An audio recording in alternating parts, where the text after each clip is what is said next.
So what do you think? Is brown bread a scam? I think most of brown bread is a scam.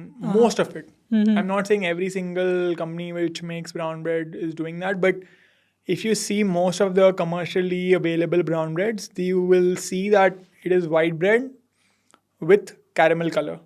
So, and again, like the same point I repeat again and again.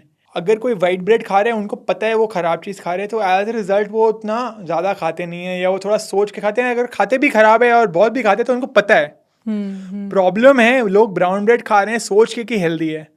तो they are trying to make a good choice and then they are not, which is what is the irritation. I don't have a problem with cigarettes.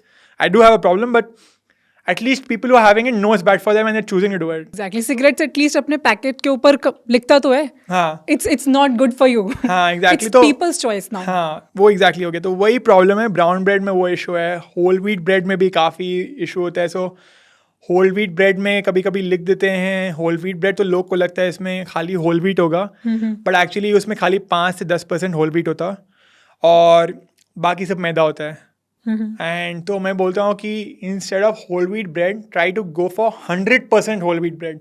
That same companies also sometimes make 2 different categories. Whole wheat bread, 100% whole wheat bread. 100% whole wheat bread will have 100% whole wheat. Obviously it may have other issues also. You know, that's a very complicated part about nutrition. Frustrating part कि कोई perfect खाना ढूंढना बहुत मुश्किल है. But वो वाले bread में भी हो सकता है पाम ऑयल होगा, हो सकता है अदर चीज़ होगा, but At least it's lesser bad. हाँ, yeah, exactly. Honestly, if you're choosing something which is lesser bad, you're still so much ahead of most people, and there's so much like better that's like the best you can do at this point. Do you have any inputs from your side? Yeah, I feel जो भी चीज़ packet के अंदर आ रही है उसमें कुछ ना कुछ तो प्रॉब्लम है. और वो आपकी बात बहुत सही थी कि अगर उसकी expiry date if it longer the expiry date बहुत अच्छा था. Can you just quote that again? Longer the expiry date, the sooner we expire. जैसे कहते हैं ना कि अगर हम टमाटर को बाहर रखें तो वो कितने दिन तक सही रहेगा? 2 दिन, 4 दिन, 5 दिन, 1 हफ्ता, उसके बाद वो खराब होना शुरू, रॉटन सा हो जाएगा.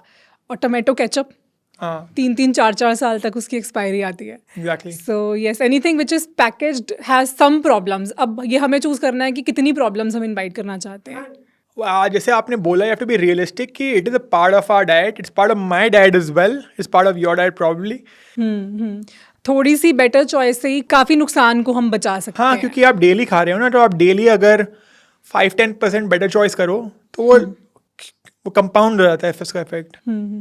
तो इसके लिए हम ये कर सकते हैं कि 100% होल व्हीट ब्रेड को चूज करें. 100% whole wheat. The people who can afford sourdough bread, they can, like sourdough is pretty expensive and हर जगह मिलता नहीं है. इंडिया में थोड़ा अभी इतना इजीली और वो कितना अच्छा क्वालिटी है वो अभी जानना मुश्किल है. but yeah, I mean I would say for the most of the public, I think 100% whole wheat is like the best you can go. Closest to the best, right? So कोशिश कर सकते हैं कि जितना हो सके घर पे ब्रेड की जगह पे चपाती बना लें. Exactly, I was going to come to that. Chapati, that is literally 100% whole wheat. Like, if you make it with atta and all that. So point is, there also is a substitute is like, अगर आपको bread खाना ही नहीं है, आप उसके बदले वो खा लो अगर पॉसिबल हो. Of course, टेस्ट में थोड़ा फर्क है.